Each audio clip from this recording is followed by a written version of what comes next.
Sesaat lagi kami ajak Anda untuk menyimak kesaksian dari Tribun 8 terkait peristiwa di Stadion Kanjuruhan, Malang, Jawa Timur. Video yang akan Anda lihat ini adalah rekaman peristiwa dan juga kesaksian dari dua korban selamat yang disampaikan kepada kami. Kami tentu juga masih akan terus berupaya untuk menghadirkan kesaksian serta rekaman lain untuk melengkapi keseluruhan penelusuran ini, baik di aparat, pemain kedua klub serta pihak penyelenggara dan pihak lainnya. Untuk saat ini kita simak bersama kesaksian dari Tribun 8 dalam program Informan.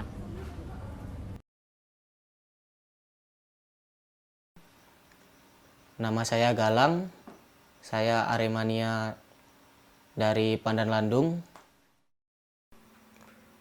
Perkenalkan, nama saya Gilang. Saya adalah supporter Aremania yang berasal dari wilayah Pandan Landung, Wakir, Kabupaten Malang. Pada saat kejadian, saya berada di tribun nomor 8.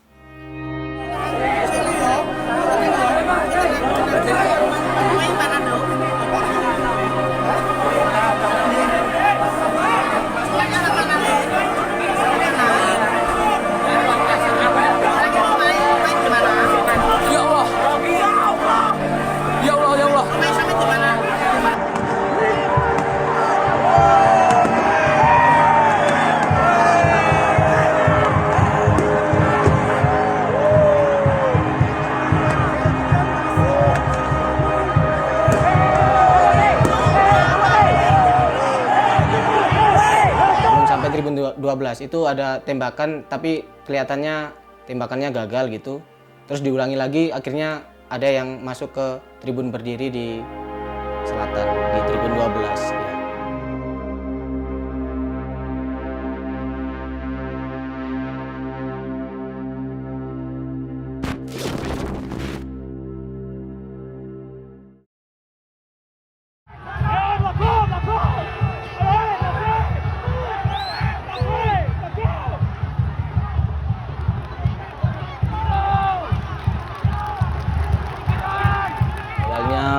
Saat pertandingan berakhir, itu para pemain tertunduk lesu semua. Kemudian para pemain dan ofisial menghampiri kami yang berada di Tribun 8. Mereka menyampaikan permohonan maaf serta penyesalan mereka karena kalah dari Persebaya. Dan ada beberapa supporter, kurang lebih 2 atau 3 supporter, turun ke lapangan dan memeluk Maringga serta Sergio Silva. Mereka memberikan motivasi serta dukungan untuk terus berjuang. Gak apa-apa hari ini kalah, hari esok masih bisa menang. Para pemain ini, pemain Arema, menuju Tribun Timur untuk mengucapkan permintaan maaf. Nah, dari situ ada 1-2 supporter yang turun ke lapangan, itu entah dari gate 9 atau 10, pokoknya dari selatan itu masuk. Itu bukan maksud untuk melakukan penganiayaan atau apa, bukan. Itu mereka memeluk untuk memberi motivasi kepada pemain Arema. Ada beberapa supporter yang turun juga ingin menyampaikan rasa aspirasi mereka, motivasi mereka, serta menanyakan mengapa bisa kalah. Terus juga beredar seorang supporter yang keliling lapangan mengibarkan kaos bergambar singa.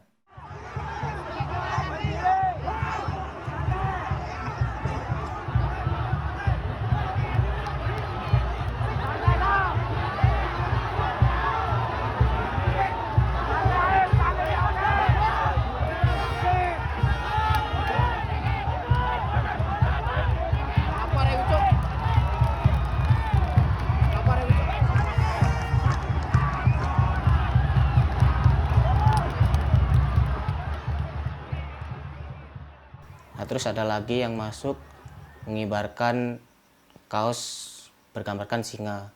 Nah, itu bukan seorang provokator, itu cuma simbolik aja untuk memberikan semangat kepada pemain Arema. Seperti itu, Mas.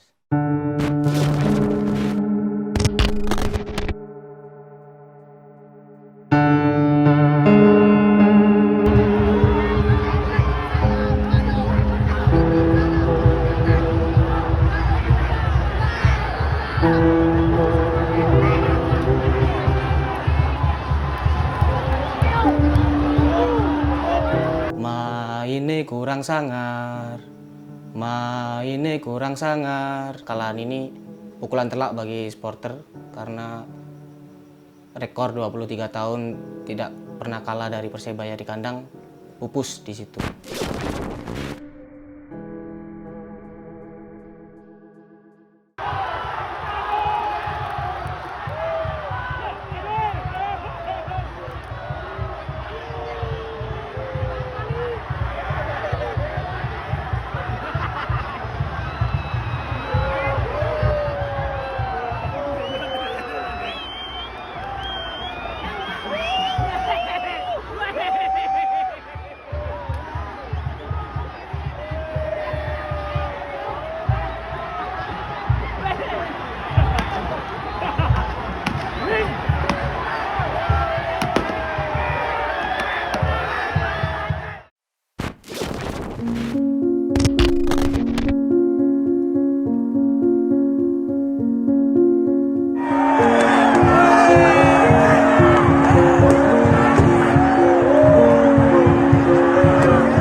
Yang saya lihat ya Mas ya, itu ke arah selatan. Itu yang pertama itu jatuhnya di belakang papan papan iklan atau belakang gawang sebelah selatan.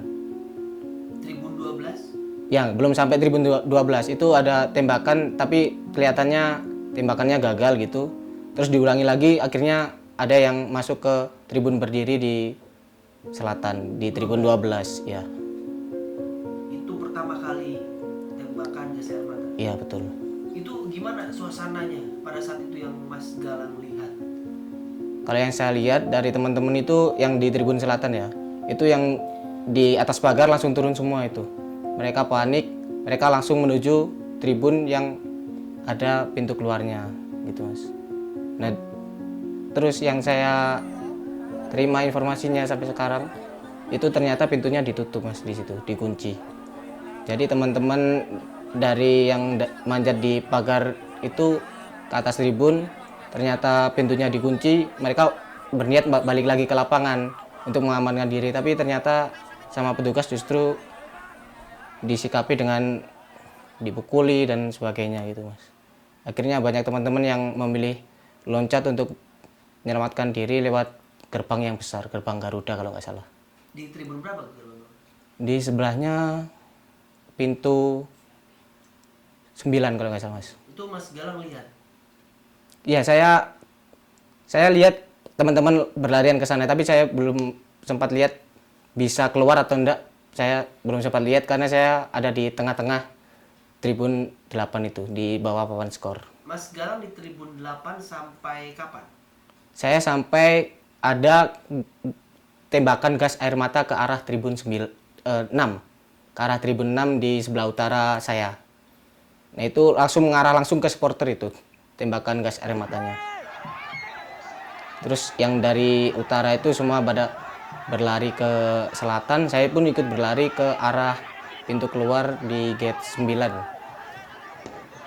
Jadi berapa kali tembakan gas air mata yang ke arah tribun? Tadi kan pertama tribun 12. Ya. Terus Pertama ke tribun mana dulu tembakan? 12, terus ada yang ke utara, Utara tribun? tribun 34, Kurvanot pokoknya, di tribun Kurvanot. Terus habis itu di tribun 6 itu. Tribun 6 ada 2 atau 3 tembakan gitu. Terus semuanya berhamburan mencari pintu keluar. Nah, saya ikut berlari ke pintu keluar di gate 9. Nah, ternyata dikunci.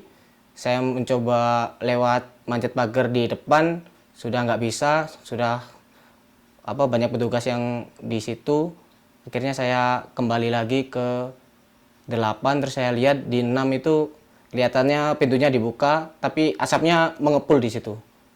Jadi saya, ya itu pertaruhan nyawa, saya coba menerobos asap itu untuk bisa selamat keluar dari stadion itu Mas. Jadi berapa kali tembakan sepengetahuan Mas Galang? Ke tribun. Ya. Ke tribun 5 sampai 6 kali, Mas. Soalnya pas saya di gate 9 itu mau keluar itu kan pintunya dikunci. Itu ternyata ada tembakan lagi ke gate 10 sama 11. Di tribun 10 sama 11 itu saya dengar 2 kali tembakan di situ. Jadi total Ada 5 sampai 6, Mas. 6 apa? 6 tembakan gas air mata ke arah tribun, yang ke arah tribun itu. Dan terjadilah kepanikan di seluruh stadion karena polisi nggak menembakkan gas air mata di lapangan, tapi ke tribun juga. Yang saya sesalkan juga itu. Pertama, karena ada gas air mata yang sudah jelas-jelas dilarang oleh FIFA. Yang kedua, kenapa ke tribun begitu? Kami nggak membuat rusuh, kami nggak membuat onar, tapi kami kena imbasnya seperti itu. Sedangkan menurut saya, kalau mau pakai gas air mata, oke lah, boleh. Tapi ya jangan ke tribun, di lapangan saja. Di lapangan mungkin supporter sudah mulai terpukul mundur, mereka tidak maju lagi, mereka mulai kembali ke tempatnya masing-masing. Dan itu sudah terlanjur, tembakan ke tribun itu beberapa kali saya dengar, sudah ada juga yang saya rekam, tepat meletus di tribun, dan itu efeknya juga luar biasa. Dari saya sendiri yang tidak terkena tembakan secara langsung, itu efeknya sungguh parah sekali. Mata merah, sudah nggak bisa melihat. Saya jalan itu sambil merem gini. Dada juga sesak, saya sambil menutupi pakai sel saya sama kaos agar udaranya tersaring. Itu jalan sambil kedip-kedip dikit gitu, mencari jalan keluar. Dan saat menuju pintu keluar itu, sudah terjadi penumpukan massa yang sangat banyak. Di situ ada beberapa supporter yang berjumbel, berdesak-desakan, saling dorong-mendorong. Setelah saya tanya, kenapa kok gak keluar itu? Pintunya ditutup, seperti itu yang dijawabkan oleh supporter yang lainnya. Kenapa ditutup seperti itu? Saya cari pintu yang lain, ditutup juga. Saya kesana kemari, itu ditutup juga. Bingung mau kemana, kemudian saya berdiam diri sambil bertahan sekuat tenaga untuk menghirup udara yang sebersih-bersihnya sambil menahan perih air mata. Seperti itu.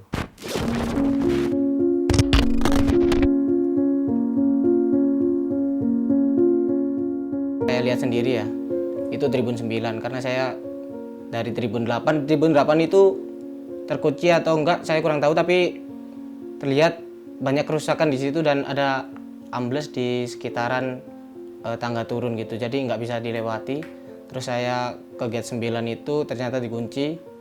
Akhirnya saya menuju gate 6 yang asapnya mengepul, tapi bagaimanapun harus saya terjang karena di situ saya lihat gerbangnya, pintu yang dibuka hanya itu di area papan skor. Jadi itu yang dibuka. Iya. Yang sebelumnya 98 tutup. Tutup. Pengalaman Mas Galang kan sering nonton ya. Iya, benar. Memang harus tertutup ya. Memang selalu tertutup itu. Tidak. Biasanya menit 80 itu sudah dibuka.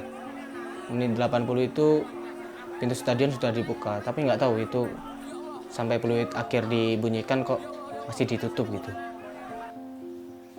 Saat di pintu keluar, Mas Galang itu berdesak-desakan seperti yang video-video beredar di media sosial. Iya benar. Itu saya berdesak-desakan dari atas itu penuh, terus kan di tangga itu di sebelahnya ada toilet sama tempat wudhu sama musola. Pokoknya tempat sholat gitu. Nah itu semuanya penuh, Mas. Dari atas pengen keluar, yang dievakuasi, yang ditolong di area kamar mandi itu, toilet itu juga pengen keluar juga. Jadi semuanya berebut untuk keluar, Mas. Desek-desekan, ada yang terinjak juga, ada yang terjatuh dari tangga itu. Seperti itu, Mas. Pintu 8 itu dikunci. Lewat mana? Saya itu ke pintu 7. Ke pintu 7 saya melihat dari jauh, di sana kok antriannya nggak sepadat di pintu 8. Soalnya kan awalnya ledakan di tribun tengah itu kan di tribun 6. Kemudian banyak yang dari tribun sana lari ke selatan ke pintu 8 saya. Kemudian nggak berselang lama itu sudah mulai hilang. Saya berlari ke pintu 7 untuk bisa keluar dari stadion. Kamu di pintu 8 itu. Iya, ditutup. Di pintu 7 desak-desakan juga. Iya, desak-desakan karena sudah mulai keluar, yang dari 8 mulai berlarian ke pintu 7 juga.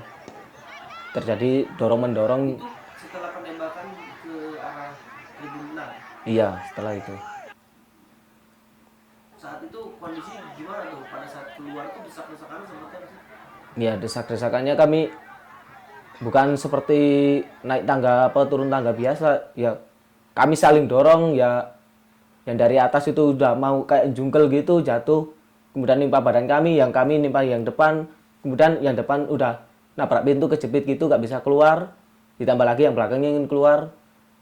Jadi kayak semuanya ingin keluar tapi pintunya tuh sempit. Jadi yang ada yang keluar tangannya doang, ada yang kakinya doang gitu. Nggak semua seluruh badan keluar. Jadi kita di situ kurang lebih setengah jam untuk dapat keluar itu.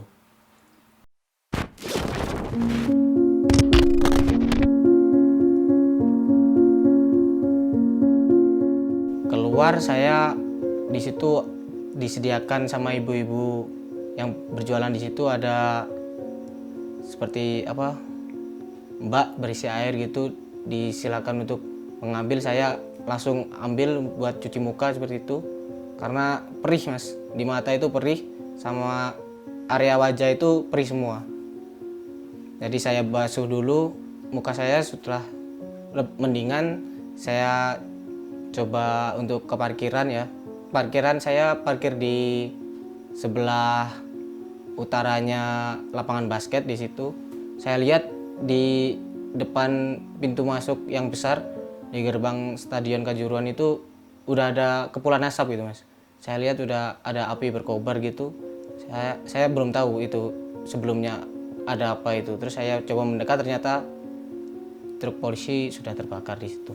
Dan di situ saya berpisah sama adik saya karena ada tembakan gas air mata lagi di situ. Oh, jadi selama di stadion, di tribun, Ya. dan keluar dari stadion itu bareng adik. Ya, keluar bareng adik sampai cuci muka. Habis cuci muka, terus ada tembakan, tiba-tiba ada tembakan gas air mata ke arah daerah kami itu. Jadi semuanya berampuran, jadi kami berpisah seperti itu. Ayo air. Kemudian kami cuci mata di situ, cuci hidung, cuci mulut, cuci muka semua. Kami gayungkan semua itu air supaya efeknya hilang, efek perih. Tapi nyatanya masih belum hilang terkena air itu. Malah justru itu kalau kena gesekan lagi lebih parah, tapi air cukup meredakan juga. Tapi di luar kondisi udah kerusuh ya, udah kerusuhan, udah melebar ya. Iya, itu waktu saya keluar itu sudah rusuh itu. Jadi di dalam rusuh, di luar juga rusuh. Udah parah gitu ya. Iya, udah parah. Kebakaran segala ya. Iya, saat saya keluar itu masih belum ada kelihatan asap sih. Cuma ada sedikit bentrokan di sana. Kemudian ada tembakan gas air mata yang membuat saya sama kakak saya itu terpisah. Jadi gas air mata itu langsung meledak tepat di depan kita, langsung berhamburan lah itu. Kemudian saya berlari ke parkiran karena kakak saya kemungkinan besar ya ke parkiran tersebut. Karena di Kanjuruhan itu sinyalnya juga susah, jadi jalan satu-satunya ya langsung ke parkiran tersebut, di tempat di mana sepeda motor kami diparkirkan. Dan beberapa saat setelah saya sampai di situ, itu terdengar suara ledakan. Saya tidak melihat secara langsung itu apa, tapi itu adalah api, kemudian meledak. Saya nggak tahu itu benda apa yang meledak. Setelah saya keluar dari stadion, ternyata itu adalah mobil sedan punya polisi 2 sama punya Brimob 1.